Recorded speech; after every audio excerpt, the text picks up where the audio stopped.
Holey Artisan কিন্তু আমাদের চোখ খুলে দিছিল। আমরা মনে করতাম যে মাদ্রাসায় কিছু মোল্লা মৌলবী পড়াশোনা করে, এই মোল্লা মৌলবীগুলো এলো গিয়া ওই সন্ত্রাস করে বেড়ায়, জঙ্গি মঙ্গি করে বেড়ায়। কিন্তু চিপা দিয়া যে এই যে আমাদের কি ওই ছেলেটার নাম কি ছিল, খুব ভাইরাল হয়েছিল, হলি আর্টিজানের একটা ছেলে, সুন্দর চেহারা, ক্রাশ হয়েছিল অনেক অনেক, ফারাজ না, এই যে নিব্রাস, তো নিব্রাসরা যে এর ভিতর দিয়ে সমাজে গড়ে উঠছে, আমরা কিন্তু হলি আর্টিজানের আগে কিন্তু সেটা খোঁজখবর পায় নাই মানুষ অনেকেই। ফলে এই যে নতুন বর্গ তৈরি হচ্ছে, আপনার এটাকে বুঝতে হবে। ইসলাম, বাংলাদেশে যে ইসলাম পন্থা আছে, পলিটিক্যাল ইসলাম পন্থা, সেটাকে কয়জন বুঝি আমরা?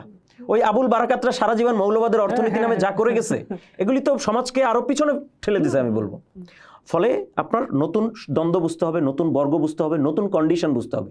জুলাই ওই নতুন কন্ডিশন বোঝার আমাদেরকে সুযোগটা করে দিছে। পুরাতন বর্গগুলাকে আমরা যে ভেঙে ফেলতে পারছি, এটার ফলেই জুলাই হয়েছে এবং এটার ফলেই আমরা নতুন কন্ডিশনে প্রবেশ করছি।